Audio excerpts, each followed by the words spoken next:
Think of the worst thing you've ever done. And now what if that was the only thing you were known for?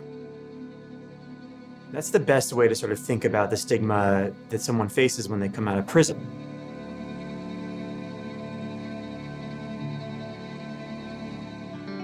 I grew up with my mother. I didn't know my father. After my mother was murdered in '92, I started getting into trouble. My parents were on drugs and incapable at the time really to take care of us, and we were placed in foster care. I had uncles that were gang members, and one of my cousins was killed when I was 4 in front of me. Gunshots were my lullaby. I heard them every night. We talk a lot about second chances, but actually I think there's many people who never had, frankly, a legitimate first chance. We are human. We are people. It's just, different sets of circumstances, different backgrounds that have usually heavily influenced, where we end up in life.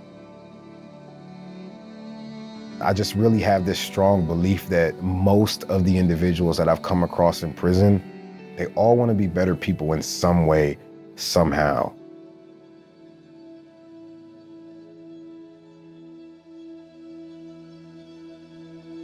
Unfortunately, when you're incarcerated, there aren't a whole lot of labels that are positive. They're mostly negative: gang member, felon, criminal.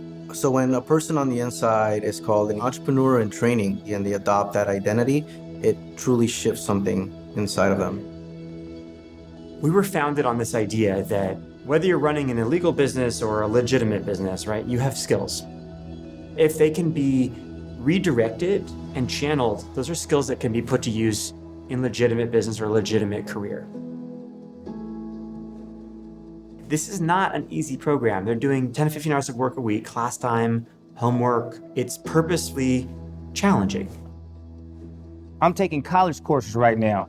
The curriculum that we're learning at Defy is more rigorous than the college classes. Our curriculum, it has an entrepreneurship context to it, how to conceive of a business, how to put together a business pitch, costs and revenues. But our curriculum is 75% personal development and career readiness. We're looking at topics like self-limiting beliefs, coming to terms with your past. So that's all wrapped up in there in that 7-month curriculum. And then within that, we have opportunities for volunteers to come in.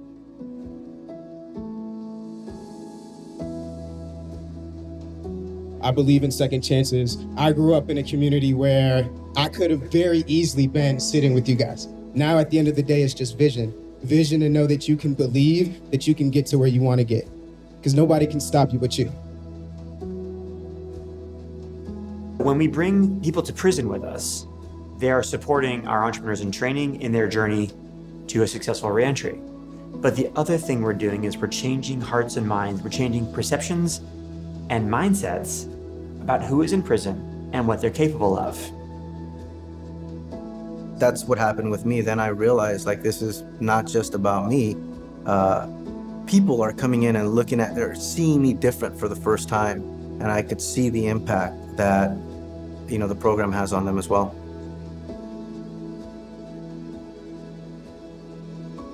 They get a certificate of completion from us at the end of the class.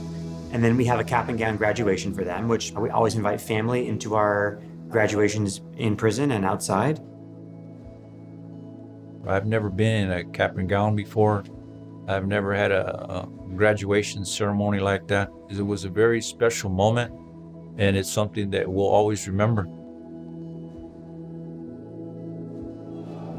The certificate itself, it's a symbol, but the real meaning behind all of it is the experience that we go through towards graduation when we're able to pitch, a business concept that we've been working on for, 6 to 8 months, and something that begins as an idea, and there you are standing in front of panels of real live investors and CEOs and executives.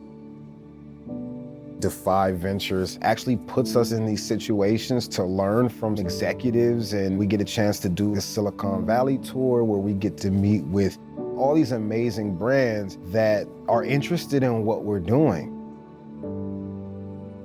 To not be ashamed of what I've been through or what my past is, I definitely owe that to Defy.